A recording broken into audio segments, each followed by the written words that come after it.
Let's talk about something that is so frustrating. You've got a great idea. You know your stuff, but when you speak up, it's like you're talking to a brick wall. Today, we're going to break down the psychology of why that happens, and way more importantly, what you can actually do about it.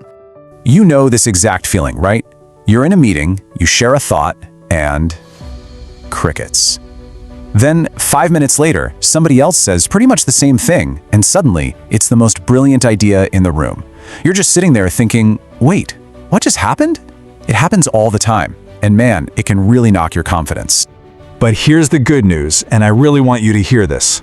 The reason people might be tuning you out, it probably has nothing to do with how good your ideas are. And it's not personal. It's all about these subtle, tiny psychological signals you might be sending without even realizing it. And the best part? Once you see them, you can control them. Okay, first up, let's get into the signals you send before you even say a single word. Your body language can either build you up as an authority or completely tear you down.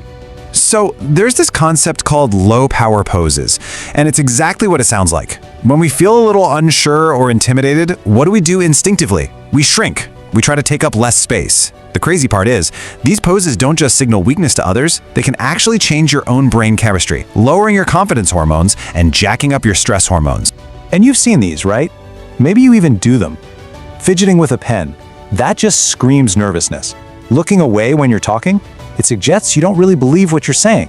Hunching your shoulders, it physically communicates that you don't feel like you belong. Every single one of these is like a tiny crack in the foundation of your credibility.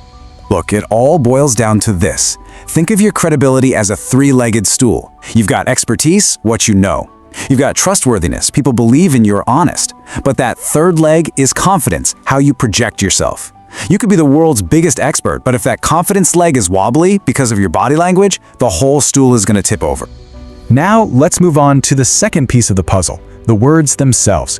It's not just about how you stand, it's about what you say, and maybe even more importantly, how you say it. The way we talk can be absolutely packed with these hidden signals that drain the power from our message. We're talking about something called hedging language. These are all the little verbal cushions we use.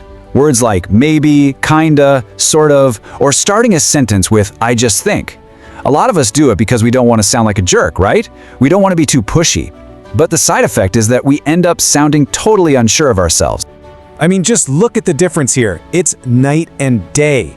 The sentence on the left is practically apologizing for existing. It's weak, it's full of doubt. But the one on the right, it's the same basic idea, but it's clear, it's direct, and it projects 100% authority. And hedging is not the only culprit. Oh no, there's upspeak, where you end a statement like you're asking a question. That basically asks for approval. Then you've got vocal fry, that low, creaky sound at the end of your sentences. It can come across as low energy and unconvincing. And don't even get me started on over-apologizing or loading up your sentences with ums and likes. You're basically watering down your own point. Okay, so we've talked a lot about the problem, right? Both in our bodies and in our words. So, what's the fix? How do we actually start building and projecting the authority we know we have? Well, it all comes down to a few very specific, very doable changes. Here it is, a super simple 3-step plan. 1. Master your posture. Stand tall, take up space, be open. 2. Command your voice. You know, a powerful silent pause is so much better than a nervous And 3. Own your words. Ditch the hedging and just say what you mean. And this is so important to understand. This is not about faking it till you make it. The very act of standing taller, of speaking more clearly, it actually builds real confidence inside you. Your body and your brain are in this constant feedback loop. When you change your body, you really can change your mind. All right, let's wrap this up. I want to boil this all down into a clear plan that you can literally start using in your very next conversation. So here's what you need to remember. First, credibility is the whole package. It's your body and your words working together. Second, get ruthless about cutting out that weak hedging language. Just get rid of it. Third, practice confident body language, even if it feels weird at first. Stand tall, make eye contact.